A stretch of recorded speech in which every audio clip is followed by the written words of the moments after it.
Psalm 19, verse 1 and 2. The heavens declare the glory of God. The skies proclaim the work of his hands. Day after day they pour forth speech. Night after night they reveal knowledge. Do you believe in heaven and hell? If all these things are true, do you think you are qualified to stay in heaven for eternity?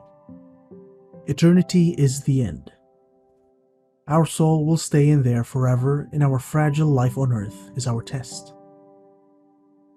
Have you ever looked up at the sky and wondered about the mysteries beyond our planet? What makes heaven special? That place people say is full of endless happiness and peace. The idea of living without sadness or pain is really appealing, and makes us think about what makes heaven so good.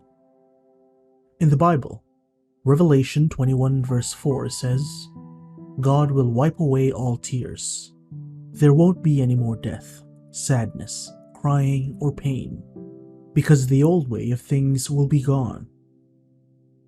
But we're also curious about hell, a place of punishment and suffering. What makes these two places different, and what might the divine creator be thinking? When we think about heaven and hell, we're exploring what life, purpose, and God's plan are all about. The Bible has always shown a clear picture of heaven, inviting us to imagine a place of never-ending peace and beauty.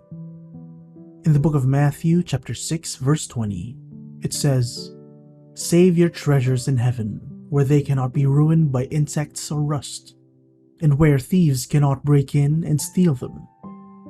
This idea paints a picture of a perfect place where nothing gets old, and there are valuable things that last forever. Also, in the book of Revelation, chapter 7, verses 16 and 17, it talks about a place where they will never be hungry or thirsty again. The sun will not hurt them, and no heat will burn them. The Lamb will be their shepherd and will lead them to springs of water. This description shows a promise of always having what we need and being taken care of, which brings a feeling of happiness and connection to something greater. The Bible's version of heaven is like a dream come true, where there's no more suffering, and our souls find eternal peace.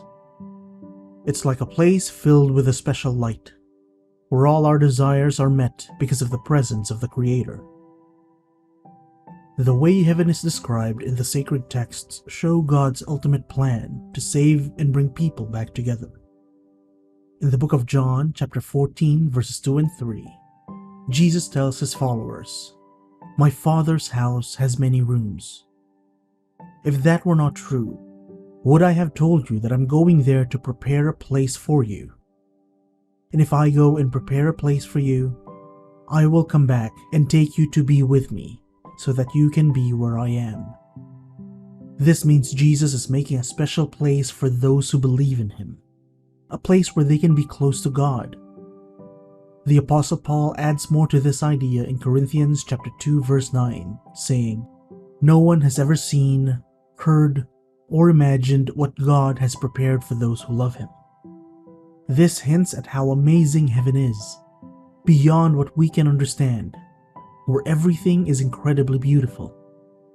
In heaven, God is with people in a special way, as shown in Revelation chapter 21 verses 3 and 4, where it says, God will be with them and be their God. He will wipe away every tear from their eyes. There will be no more death, sadness, crying, or pain, because the old way of things will be gone. In heaven, God keeps his promise to give comfort and happiness forever, sharing his kindness and love completely. Even with the difficulties and uncertainties of today, the Christian faith stays strong, holding on to the hope of heaven. While the world is busy with many things and trying hard to get stuff, believers believe that heaven gives a forever view that's better than the temporary fun things on earth.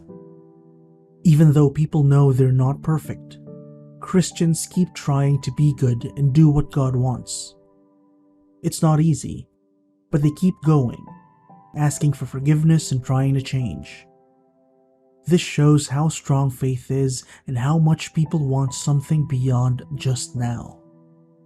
Like how people in the past kept believing, today's believers also keep going through life's hard parts, always hoping that chasing heaven means they'll be saved and meet God someday. Revelation chapter 21 verse 8 says, "But as for the cowardly, the faithless, the detestable, as for murderers, the sexually immoral, sorcerers, idolaters, and all liars, their portion will be in the lake that burns with fire and sulfur, which is the second death." The idea of hell is a serious reminder of what happens when you're far from spiritual goodness.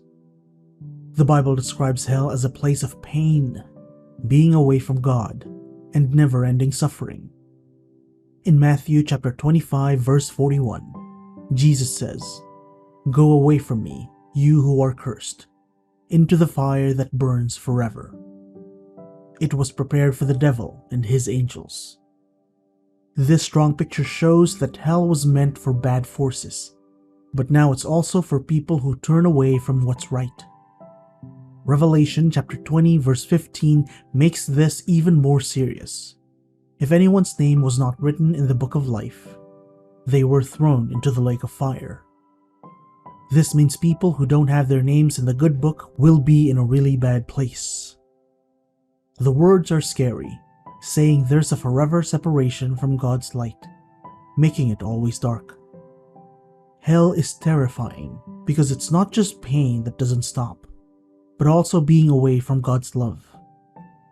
It's a big warning to think about, asking people to realize what happens when they don't stay connected to the source of everything that's good and kind. It tells people to look at their choices and make things right with God before it's too late forever. The connection between doing wrong and what happens after finds its biggest result in hell. When people do wrong things, it messes up how God meant things to be, and it might mean they can't be with God anymore. That's what hell is. The Bible explains this in Romans chapter 6 verse 20, saying, "When people do bad things, it's like they earn death." This doesn't just mean dying, but also being apart from God, and that's what hell feels like. Hell raises tough questions about God's fairness and how people can choose what to do. In the book of Matthew, Jesus talks about hell being made for the devil and his followers. The Bible doesn't say exactly why God made hell, but some ideas from studying religion say that it shows how important it is for people to decide things for themselves, even though it might lead to going against God. God made people with the ability to choose, even if they go against what's right. Like how love needs people to choose, the idea of hell shows what happens if someone turns away from God's love. It's about God being fair, letting people who don't want to be close to Him stay away. The idea of hell reminds us how serious our choices are and what happens because of them, considering how God and people's choices and what's fair work together. The ideas about heaven and hell are mainly from Christianity, but they're also in other religions and cultures in different ways. This common thought shows that all humans want to know what happens after we die, and what comes from our actions. For example, in Islam, there's Jannah and Jahannam, and in Hinduism, there's Svarga and Naraka. These ideas of two places show something important, that we should all think about how we act, because it really matters in a big way. To really get the tricky thoughts about heaven and hell, we have to see what different religions say about them. This means looking at the stories, symbols, and lessons that shaped how Christianity, Islam, Hinduism, Buddhism, and others see what happens after we die. Each religion's view teaches us about what matters to its followers, what they want, and what they believe is good and bad. All these things together show a mix of how people think in different ways. By looking at these different ideas, we can see how they're similar and different. This helps us understand the mysterious thoughts that have interested people for a long time. Looking at the Islamic faith, we see some important connections to the ideas of heaven and hell. In Islam, these ideas are called Jannah and Jahannam, and they really matter, affecting how Muslims around the world live. Jannah is like a perfect place, where people who follow Allah's guidance do good things and will be happy forever, close to Allah, and with prophets and good souls. On the other hand, Jahannam is a symbol of punishment, a bad place for people who went the wrong way from Allah. The Quran and Hadith give lots of details about how terrible Jahannam is, to make people not want to do wrong things. These Islamic beliefs about what happens after we die help Muslims know how to be good people. They teach them to be kind, humble, and do the right things, while also avoiding bad stuff and asking for forgiveness. The strong ideas of Jannah and Jahannam show that everyone is responsible for their actions. They affect how Muslims behave, their culture, and the whole Muslim community, showing how much the faith guides and motivates believers on their spiritual journeys. Looking at Hinduism, we come across Swarga and Naraka, which are similar to heaven and hell. Swarga is like a heavenly place where people get rewards for doing good things and being devoted. It's part of the cycle of being born, dying, and being born again. On the other hand, Naraka is like a place where people go to be cleansed and suffer if they did bad things. Both of these experiences are temporary and help the soul become clean before starting new lives. These ideas are all about karma and dharma, which guide how Hindus act. They say that what you do has consequences in the next lives you have. Swarga and Naraka show why people do what they do, showing that Hinduism is always about getting better morally and the soul's journey through life again and again. Now, looking at Buddhism, there are Sukhavati and Naraka, which are kind of like heaven and hell. Sukhavati is connected to the Pure Land and is a happy place reached by being mindful, caring, and meditating. It's a break from the cycle of suffering and being born again. It's a place where people can become enlightened. But Naraka is about suffering that comes from bad actions and holding on to things too much. These states don't last forever and give people chances to learn and let go of attachments. Buddhism's idea about heaven and hell are different from Western ideas because they're more about the spiritual journey and ending suffering. They focus on things always changing and being connected. Sukhavati and Naraka show how actions and thoughts make different experiences. Buddhism wants people to aim for understanding and no more suffering, showing that life doesn't last, and that living ethically, wisely, and with kindness is important. Now, looking at the ancient Egyptians' ideas, we see Aru and Duat, which are a bit like heaven and hell. Aru was a heavenly place where souls of the dead were happy forever. It's like fertile lands with lots of good things. On the other hand, Duat was about the world of the dead, where souls went to a process of judgment and purification. In Duat, souls got rewards or punishments based on how they followed moral and ritual rules.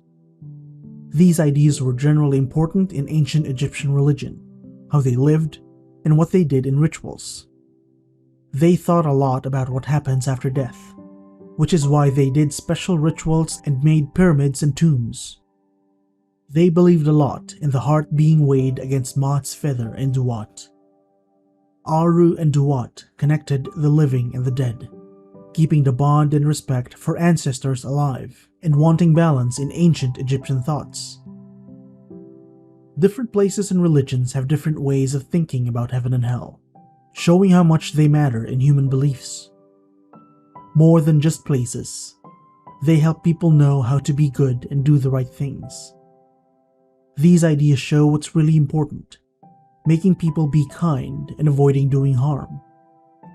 The link between afterlife ideas and being good shows that people want things to be fair and have a big impact.